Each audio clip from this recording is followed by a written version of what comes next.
Welcome.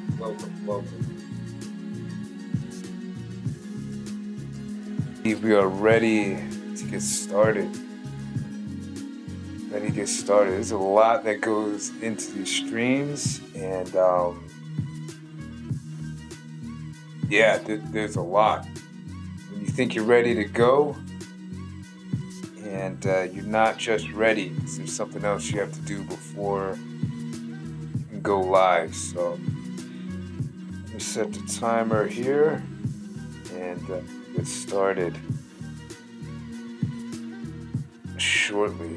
Thank you for your patience. I gotta put on my MAAT'S fragrance, Ahati Code Black compliment. It's a note. It's got a strong head note, like a baby powder scent. With a spicy heart or middle note. So the head note smells like baby powder. Think of baby powder. And the middle note is very spicy, sort of cinnamon type spice. It smells great. So we have that at MAAT'S Fragrance by Ahati MAAT. I am your host, Ahati MAAT. As you can see, I am in the black and white scene because today's episode, there is no middle ground to the man in the mirror. You can see that I have MJ, Michael Jackson, there because he's the one that made this popular with the man in the mirror. So I actually have a sound effect for that. And let's play that real quick.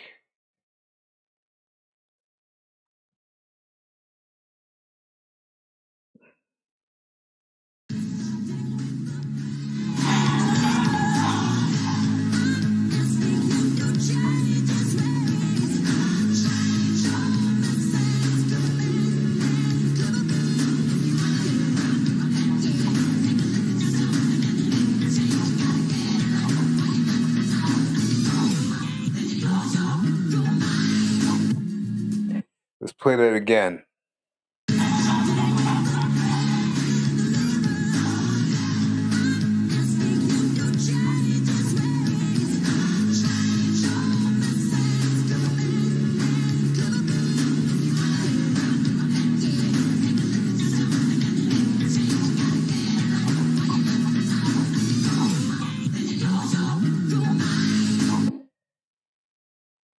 All right, so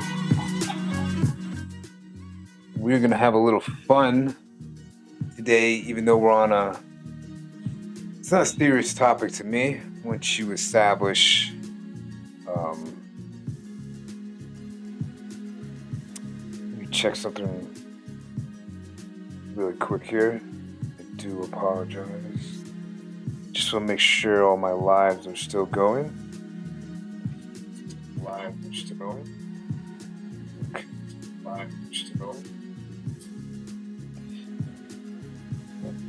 It's working.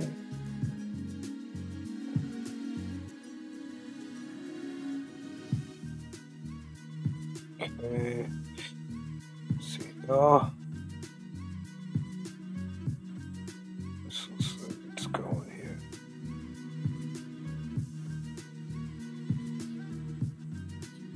I promise after this, there shouldn't be more interruptions. I just don't want to get stuck recording.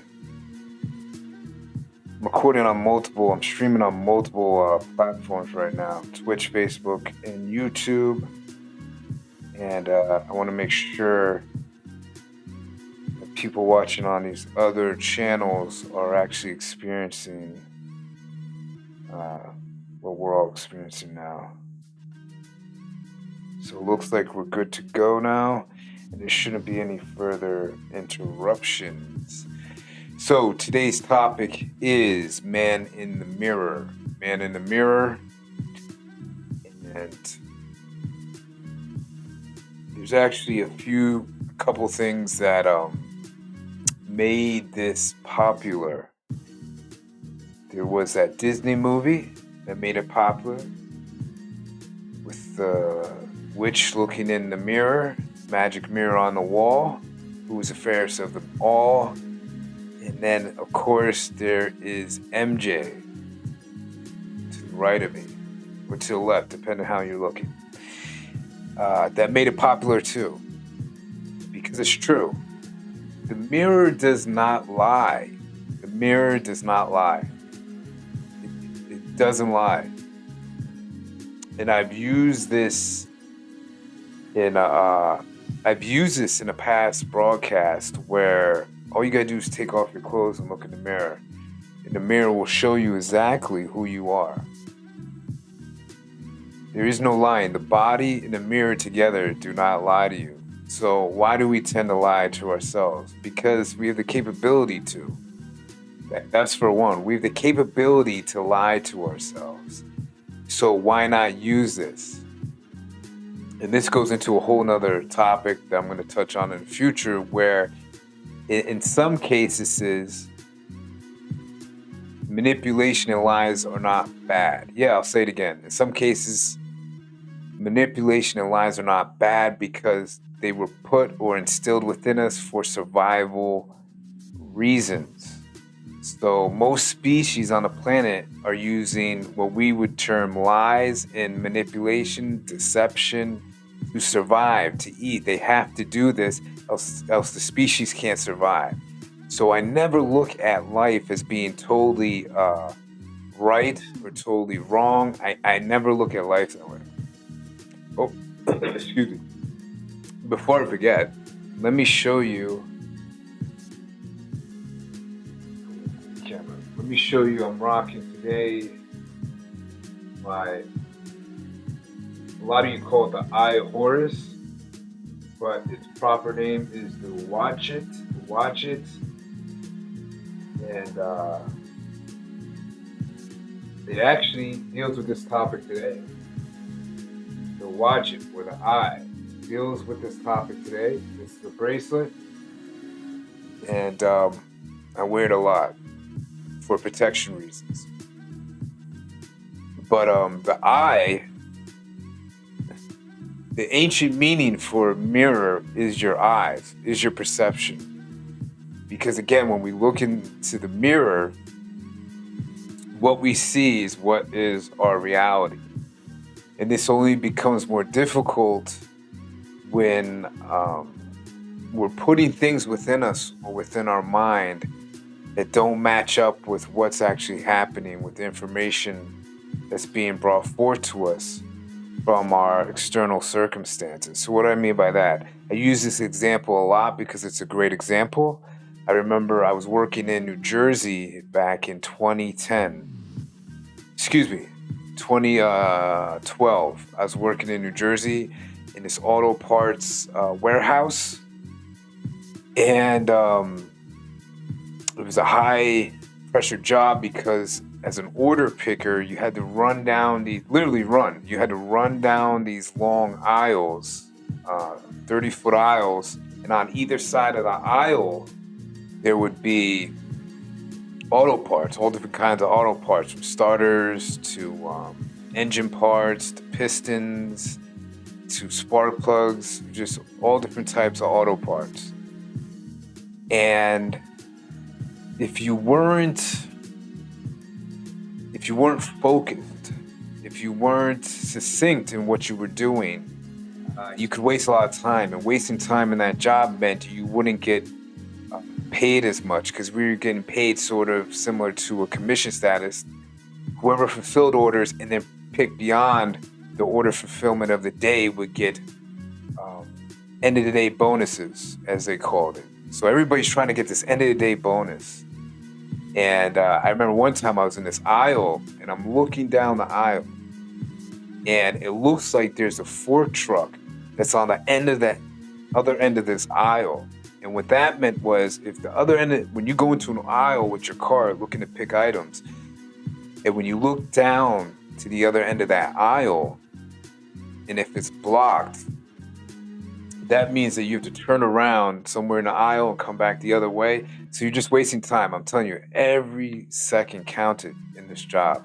So I look down the aisle and immediately I'm thinking, man, that looks like that's blocking the end of the aisle. So that means when I go down this aisle, I'm gonna have to turn around, and I may not want to do that. I may want to go down to the next aisle. If that's clear, I can just come through the other end. So I'm thinking like all these different strategies within my head to try to save time so I can get that end of the day bonus. And but then something stopped me and something told me maybe what you're looking at, maybe what you're witnessing, maybe what you're seeing or examining isn't exactly reality. And this is long before I had the knowledge that I have now and know what I know now. But something intuitively within me, which will bring me to my next point after this, something intuitively within me told me, just go down the aisle, just go down the aisle, just go, trust, go. So I went down the aisle slowly, I'm going down, I'm hoping that fork truck isn't blocking the aisle. I'm going down the aisle. I get the part on the right-hand side of the shelf. I pick the part, I put it in, I write on the order picker form that we have. And I look up and the fork truck's still there. And I'm like, man, I hope I don't have to turn around. I really hope I don't have to turn around. And someone just said, just keep going down. You're good, just keep going. So I kept going. And lo and behold, as I got closer and closer and closer and closer to that fork truck, I noticed that it wasn't actually blocking the aisle. It was just all in my mind. It looked like it was blocking because the perception in my eyes couldn't see that far. Therefore, it looked like it was blocking the aisle.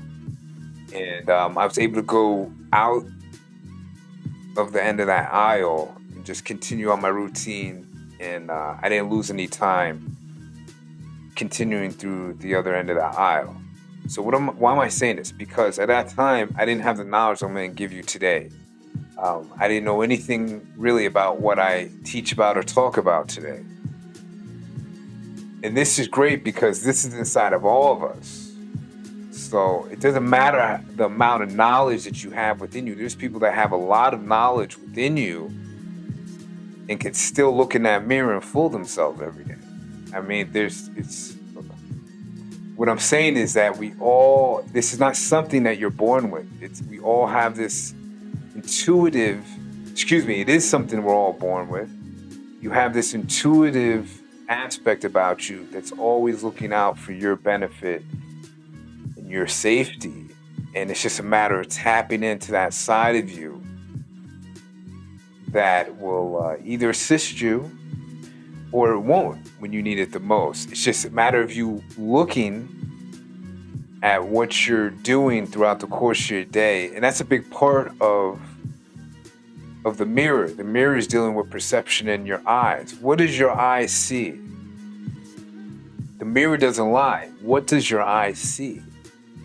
So when I take off my shirt and I look in the mirror, do I see a guy with muscles, with a strong vascular figure? Or do I see a guy with flabby boobies or a pot belly? And then when I see that, do I tell that guy in the mirror, I should do something about it, but I'm going to hold off. I'm going to do it tomorrow. And I get it. Excuses are comfortable. At least in my experience, whenever I make excuses, it's because there's comfortability on the line, and I don't want to change when the change is necessary, because it's just going to keep popping up. It's going to become a new frame inside of my reality or existence. And this is where self-reflection is a great asset to all of us, because by assessing yourself, not only are you putting less focus on other people, but you're putting a focus on yourself to make you more of a benefit, not only to yourself, but to others around you. And I found that very empowering, very useful, not only to me, but also to other people that are around me. during the course of my day. I have people that come up to me thanking me profusely today, and I've just met them for the first time. And I don't say this to puff up my chest or to make myself feel good, even though it does feel good. I'm not gonna lie. It makes the ego feel real good, of course. But I say to you because you can experience the same thing if that's what you choose. It's only when I'm lying to myself and I'm not willing to look in that mirror and say, hey, man, you have man boobs, you have a big pot belly, and in the back of your mind, you're not okay with it. That's another thing. If you're looking at yourself in the mirror and you're okay with what you see and others aren't okay with it, then I wouldn't listen to what others say, because all that really matters in your life is what you say to yourself. And this is very important. All that really matters right in this moment is what you're thinking about yourself. And I always teach students and clients this, that during the course of your day, make sure you're encouraging yourself, such as saying you're great, you're proud of yourself, you're doing a great job. Whatever you have to say to yourself to make yourself feel good, say it, even if you're not feeling good at that moment, and you will begin to feel good about yourself. And don't worry about what I think about you. Don't worry about what mom or dad thinks about you. Don't worry about what friends and family think about you, because at the end of the day, they don't have to sleep with you at night. It's only you alone with yourself that have to deal with your own thoughts. So back to the mirror, when I'm looking in the mirror and I have my shirt off and I have my man boobies and I have my pot belly, if I'm okay with that, then it doesn't really matter. You're being truthful in the moment. Because truth actually comes down to an emotion, comes down to a feeling. And growing up, I know within the States here, the United States, I can't speak for other countries because I didn't grow up over there. But over here, this is a very, what's the word? It's a very man-centered country, a masculine-centered country, whereas we're taught here that looking and examining our feelings is something that's wrong. I don't see it that way. I feel that living off your emotions and feelings almost all the time is very dangerous, and I wouldn't recommend it. But if you're not even listening or acknowledging how you feel in different situations throughout your day, then you're going to be in big trouble. And I can tell you that from experience. If you're not examining, if you are not self-reflecting, if you are not looking in that mirror and assessing how you feel about yourself throughout the course of the day, you are going to be in some mental and even physical problems, because the mental is going to develop a storyboard within your mind, similar to one that's created for movies and television shows, that's going to tell you things that aren't true. They're illusions that the brain is processing to protect us. And this is where it goes back to me saying that there is nothing in this realm or world that is either good or bad. It just is. It's just however the moment is portraying itself to you. And if you choose to see that moment as being something of an illusion or fantasy, and you feel good about that illusion and fantasy, more power to you. Me personally, I want to be able to be confronted with a reality that is always truthful. And that goes back to my name, Ahati, Ma'at. Ma'at meaning examine, which created the English word truth. Everybody talks about my truth. This is my truth. Or this is the truth. Or can you handle the truth? Do you know what the truth is? Truth is an English word. Truth is an English word that goes back to Ma'at, which is an ancient Egyptian word, or what they call the Medu word, or hieroglyphic word, which one of the glyphs is an eye. It's an eye perception, which means to examine. So I want to always be examining myself throughout the course of the day. Again, I don't have to worry about Bob, my boss. I don't have to worry about Sally, the supermarket attendant. I don't have to worry about these people, even when they get upset with me. And this is where it becomes useful to us. Because over time, and I don't know how long that time is going to take. I don't know if it's going to happen today. I don't know if it's going to happen a month from now. I don't know if it's going to happen a year from now. I don't know if it's going to happen 10 years from now. But in my case, it took a long time to finally realize that it doesn't matter who's in front of me that's getting upset. As long as I'm not getting upset is what matters.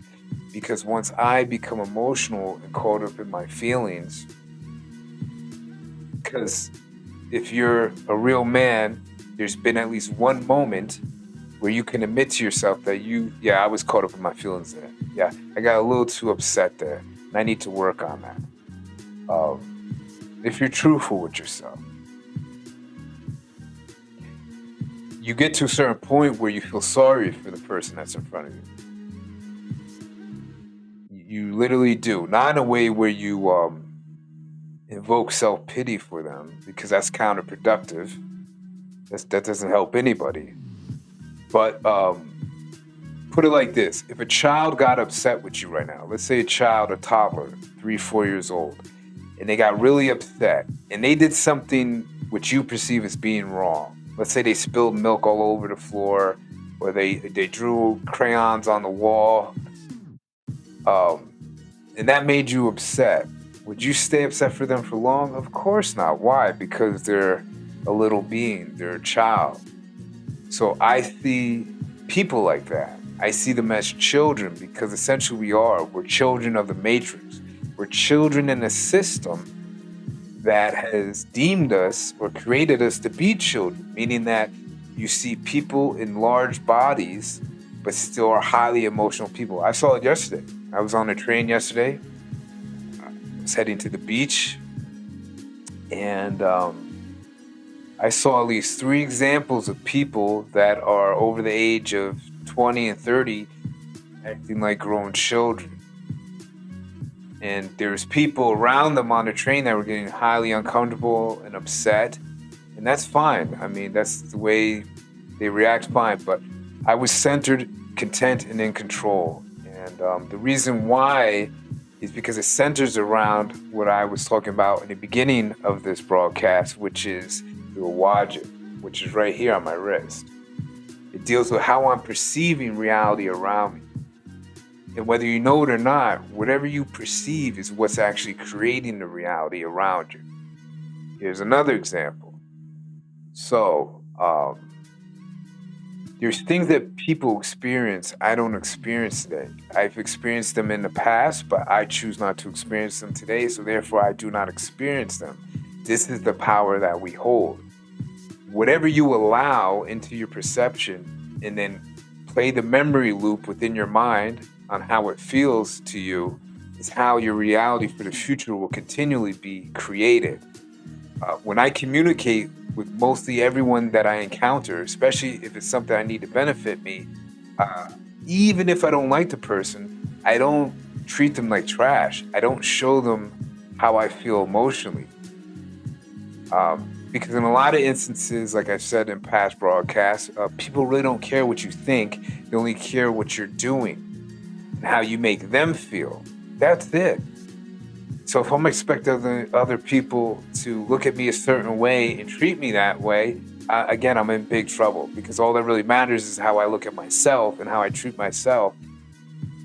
And then that's how the other people will treat you. Because we're not just sitting here all day waiting to treat people certain ways because that's what we do. I mean, nobody's wasting time like that. I don't know anybody that does that. Everybody's thinking about themselves most of the time.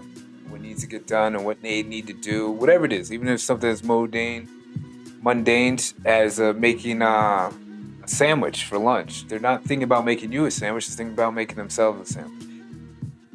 So the point that I'm making is, it took me a long time to learn that if I'm not treating, like right now, I have this fresh fragrance on, I smell good, I did some laundry, I have a candle, you can't see it, it's off camera, it's burning. I just cleaned a little bit in my place, it's smelling fresh. I feel great.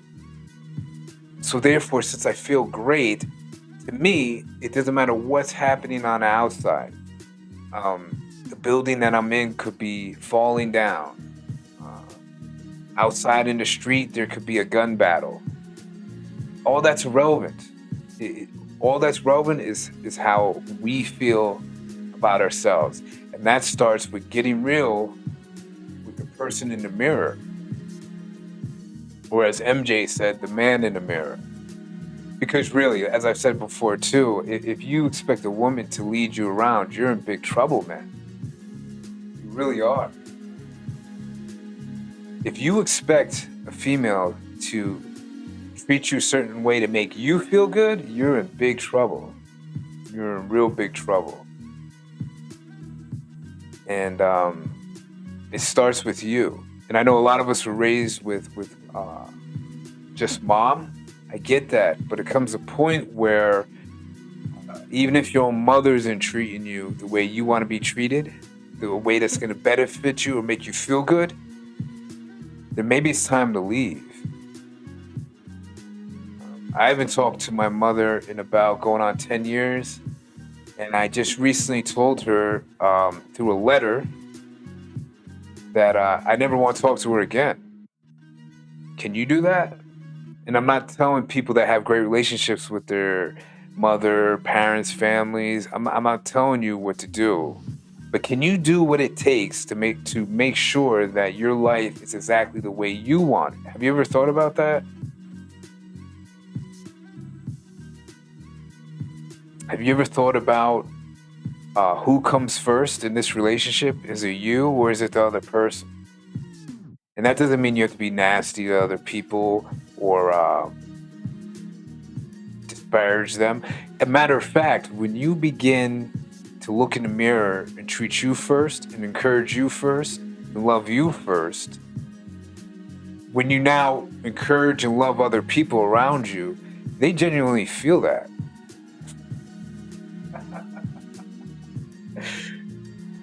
They genuinely feel that. There is no bullshit in you. They genuinely feel that. And you don't have to say much because it's a vibration we feel off of you that says, yeah, this person's being totally sincere when they love me, or when they say they're proud of me, or they're glad to have me in their life. Whatever it is, whatever thing makes you feel good that another person today is telling you, you can feel if it's genuine or not. And a lot of times if it's not genuine, you're just going through the motion with them because it could be, again, mom, dad, sister, brother, somebody you grew up with. And in my experience, those of us that are closest to us, those of them that are closest to us are more than likely the people we need to cut off. Because they get away with this notion that just because we're blood is one excuse, or because I'm your brother or your sister, that you owe me something, and I don't owe you anything. The person that I owe is the person that's looking in the mirror. That's the one that I owe, because that's the one I'm gonna be with most of my life. It's not gonna be my brother or my sister. And again, I'm not condoning or telling anybody that you have to be nasty to anybody, or you have to be mean or rude. I'm not saying any of that. What I'm saying is that more than likely, those of you who are out there listening to me today, and those of you that are listening in the future, know that most of our problems stem around this issue that I'm talking about today. I have people today that it's illogical if somebody's watching my story from the outside. I have situations in my life where people are going to look in. If they were looking in, my life is a movie, and they're watching this movie of my life, would see certain circumstances in it that seem highly illogical. Like, how is this happening for this guy? And it's nothing you can achieve either. It just takes a lot of hard work, I'm not going to lie, and it takes a lot of trust. First, in somebody that you appreciate with your own life. And then you get to a certain point where, okay, now I've gotten to a point where now I can teach and give back to other people. That's another thing. When you get information that's valuable to you, don't hold on to it. You'll die slowly inside. Don't hold on to it. If you want to give any gift in this world, give a gift of value to another person that is desperately seeking something to change their life or to help them. Don't hold it. Don't hold it in. And I didn't do that. And therefore, I'm reaping the benefits now. So I have people in my life now that call me honorable. They call me trustworthy. They call me all these things. But yet, if you looked at the external relationship, it doesn't look like I should be receiving those compliments from these individuals. But yet I do. Because within every one of us is an intuitive notion that the external reality or environment is just that. It's not the mental environment. So another example, when I had no money, I've never had money. I know there's people out there that have, and but I've always had at least a quarter, is it dollars? I've had at least something or a way to get it really quick. But the point I'm saying is this: we all have monetary values that we want that make us feel comfortable. Let's say it's $5,000. I'm sitting on $5,000 and that's going to make me comfortable. Okay, fine. But if you don't have $5,000, what do most people do? They rush around, they get anxious, they panic, right? I don't do any of that. I can sit on $20 for months. I sat on $20 bills in my pocket for months because there's other ways you can obtain things that you want. There's always another way. And one of them is talking to other people, asking for help. Yeah, the person could say no, but at least now you know. That's another thing. As men, especially for men, learn to use your mouth, man. Use to ask people or tell people exactly what you want from them. And I know it's sometimes, I'm not going to lie either. Sometimes it's going to be fearful. Sometimes it's fearful. Sometimes it's very uncomfortable. Especially if you don't like that person, you have to ask help from.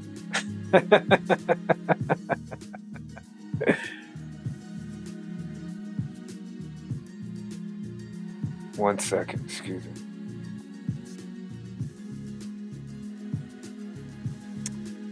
Yeah, there's times in my life where I had to just some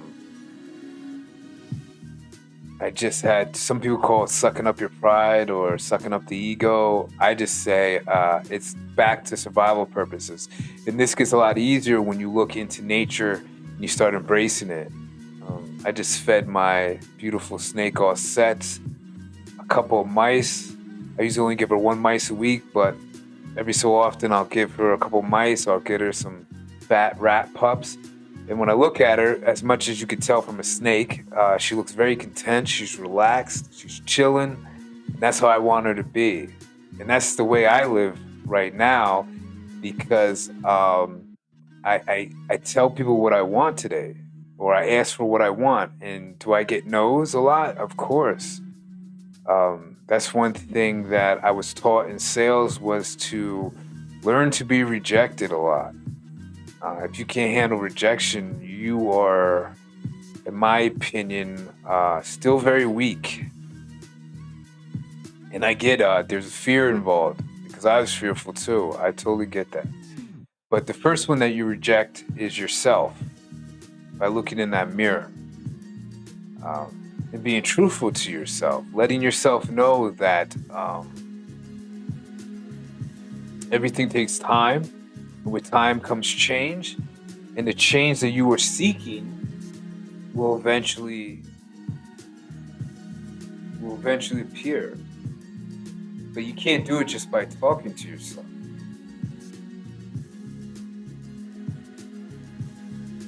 See, we have a body. We have a body with 2 eyes, 2 ears, 1 mouth. A lot of the important factors on our body are doubled. 2 arms, 2 legs, 2 feet. So I couldn't just sit around talking all day. After I looked in the mirror and I said, you know what, I want my body to look a certain way. I want to have biceps. You can't see it in here. I want to have biceps. I want to see cuts in my biceps. I want to see that, right? I want to see that. I want to see my lats, right? And I'm not saying this to impress anybody. If those of you that don't work out, I really don't care. I see, in my opinion, bodybuilders are one of the most insecure people on the planet. That's just my people that love to work out all the time. Not everybody. I'm not saying everybody. I'm not saying every single person that works out is insecure. But it does take a point of insecurity to get you into a gym or pick up a weight. You don't like something on you, right? And it's gnawing at you. It's eating at your brain. So you want to change it. So yes, I can admit, I was insecure before I started working out long ago. And then it's learning how to work out properly. I mean, I've been working out since I was in my 20s, but I wasn't working out properly. And that took asking somebody. If I just sat there and kept doing what I'm doing, I wouldn't look the way I look and get compliments. So what do you do after you know what needs to change?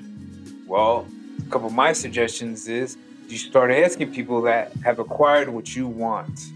So you find some person, even if you don't like them. I mean, you have to like them to a certain degree. Maybe you won't ask them. But you don't have to like every aspect of the person. Me personally, you don't even have to like 25% of the person. Just like the part of them that you see will benefit you in the future. And then you ask them, hey, how did you get there? And then you do whatever it takes to achieve that. I mean, whatever, man. That's what I do. That is the quickest way to get in what you want, to do whatever it takes to get there. Even if it means shoveling ditches in the hot, humid sun in New Jersey. Even if it means paying somebody thousands of dollars to go to their seminars or study groups, whatever it is. But you do whatever it takes, because if you really want something, you're going to purchase it. If you really want them Jordans, you'll pay the $300, $400 for them. If you want that Prada dress, you'll go into Macy's and get that dress. You'll work for months and months to get that dress. So you got to take steps. You got to move towards that goal. And you can only do that after self-reflection. You don't move to the goal before that. This is another chaotic thing people do, is they go too quickly towards a goal without assessing, okay, is this really going to benefit me in the long run? So with working out and learning about nutrition, learning about the science behind nutrition, learning how to train people through that science of nutrition, and show them exactly how many minutes to work out, how many minutes between sets to work out, and on and on and on. I had to learn all that. It takes time. And it took a lot of time. Would that be worth it in the long run? In my opinion, yes, because in the end it pays off, literally. But there was times in the past, because nobody taught me this, in my past, a long time ago, where I would work on projects for a long time and they never pay off, in my opinion. So make sure what you really want is exactly what you want. And how you do that is through the quiet times with yourself. Whenever that is, talk to yourself. I always advocate this is to talk out loud. Talk to yourself in the mirror. I do this all the time. Talking to myself. I talk to myself in the mirror through the course of the day, and I talk to myself at night before I go to sleep. I talk to myself for about 20 minutes. Sometimes it's a great conversation. It'll be about a half an hour. And this society here acts like that's something taboo or you're crazy or insane. No, that's where the word meditation comes from. It means to speak, to think, to speak. The literal origin of the word meditation means to think and speak. So if you're not thinking and speaking to yourself exclusively when nobody's around, this is where the problems come in. And you talk to yourself as if you're somebody, projecting yourself outside of yourself, as if you're somebody third person, because that's exactly what's going on. Because the bodies that we're in is not us. Even the thoughts that are within our minds is not us. Even your own thoughts are not you. Because as you notice, you get thoughts where, oh, I really hate that person. Oh, I could kill that person. Oh, that person's ugly. Oh, I'm ugly. Oh, I'm not good looking. Oh, I smell. Oh, I ate too much. Oh, I'm fat. Those aren't you. So your thoughts aren't even you.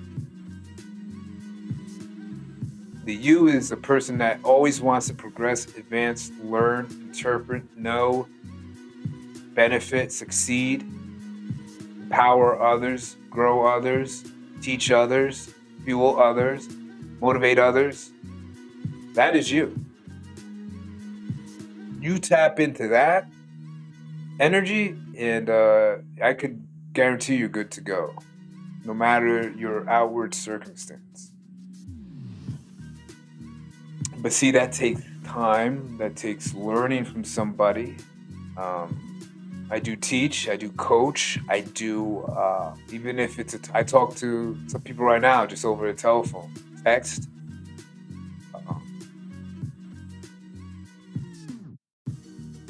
And that takes a highly amount of confidence in yourself to do that. Because if there's any avenue or any aspect of you within you that isn't authentic, the other person's going to know.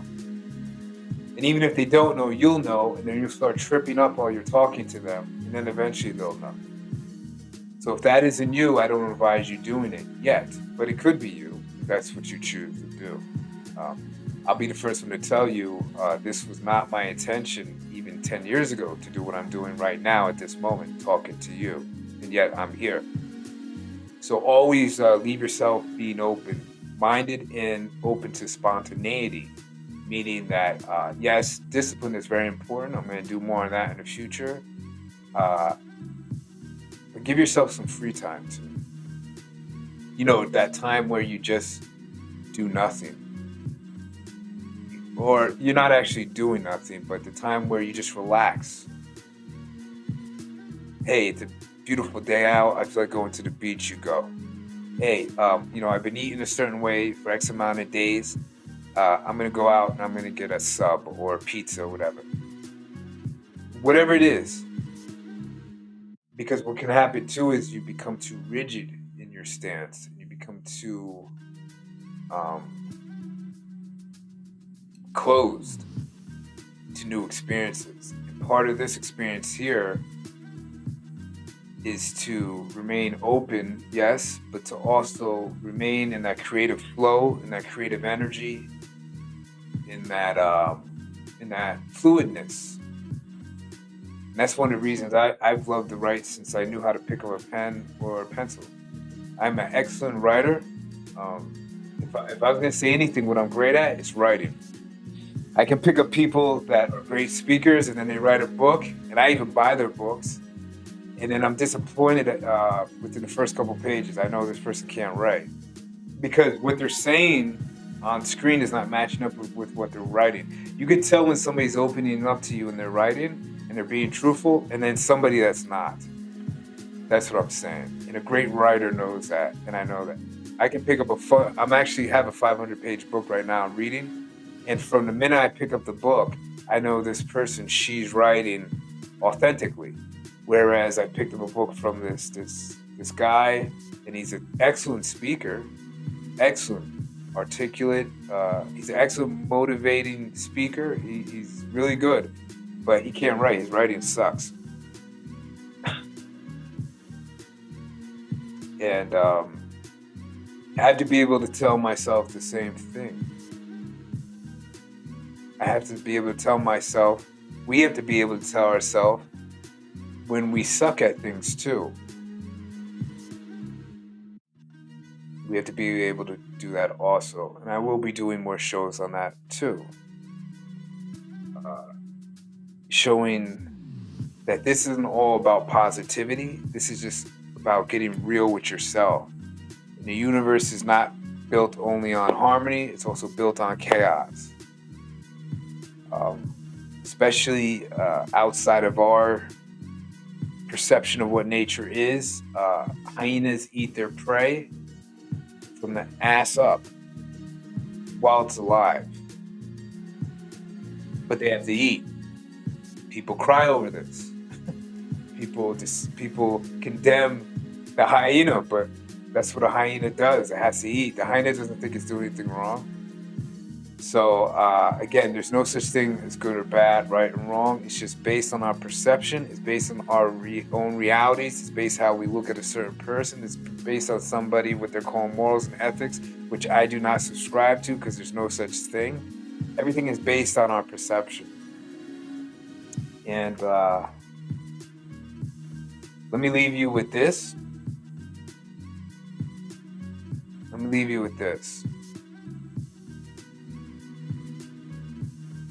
In my culture, what we live by is something called MAAT'S. In the literature that we read or study from and research, talks a lot about destroying defects within us before we die. So one of the most important things that is on our minds is our impending death, which is not, you don't have to be afraid of that once you know that and respect that, but it also gives you a way out of the fear aspect of dying. And one of the ways is to destroy our defects. We all have defects. Only you know what it is. I have many. But one of the things that Maaat teaches is that you don't focus on the defects. And that's one of the ways to destroy them. Because whatever we focus on becomes enhanced and repeated. Whatever we focus on the most, our energy flow. Wherever our attention goes, energy flows. Wherever our attention goes, energy flows. I saw this on a great billboard on the side of a building. That is a great slogan, if I can give any right now. Wherever our attention goes, energy flows. So even if something is impending right now and it's not going to help you and it's only going to hurt you, I would suggest that put your attention on anything else but that. And something significant will happen over time. It will lose its power and strength. You will gain yours. It took me a long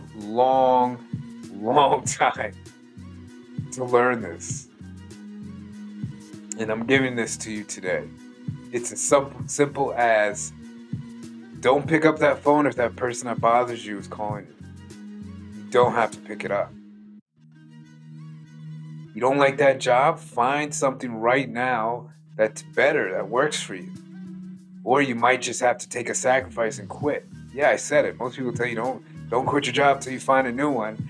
I'm a person that says you don't have time to be miserable. You don't have time to be unhappy. You don't have time to be engaged in things that don't benefit you. Trust me on this. So you may have to quit. You may have to quit a relationship with somebody. I don't know. But today, I don't have time to waste. We don't have time to waste on things that aren't going to enhance our physical life while we're here. Because I could get off this live stream today and then you never hear from me again. That's it, I'm gone. I expect that actually today. I expect at any moment for me to leave this body.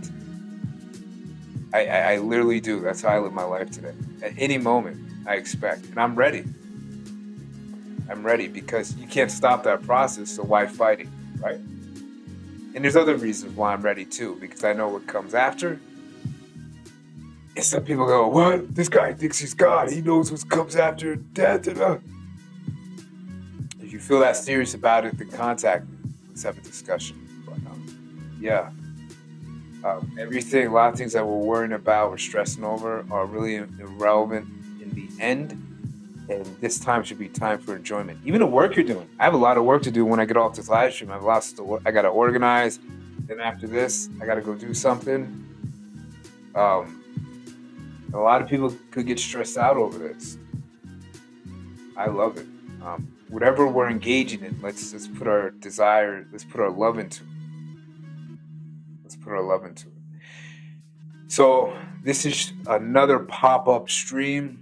the man in the mirror. Remember, men, check yourself first when you look in that mirror. You got that man boobies. You have a pot belly. Maybe it's time to hit the weights or do a few push-ups or whatever. Maybe even cut back on the chili fritos, the Cheetos and all that. Just a suggestion. Because when you go against yourself, it hurts. It hurts the most. I remember I was telling myself, okay, today you're going to stop doing X, Y, and Z. You're going to stop X, Y, and Z. I may even stop for the day. I may even stop for the week. Then it pops back up. You don't stop doing X, Y, Z. That's okay. Don't quit. Keep going. Keep going. At least you're attempting to do something. Not doing anything is terrible. And that's what I really want to leave you with today. Some people say failure is not an option. I say don't even look at it as failure. Don't even look at it as I failed at X, Y, and Z. Say I am growing, I am progressing, I'm advancing. And as long as I don't stop and I continue to take action, then eventually what I want will be achieved. Guaranteed.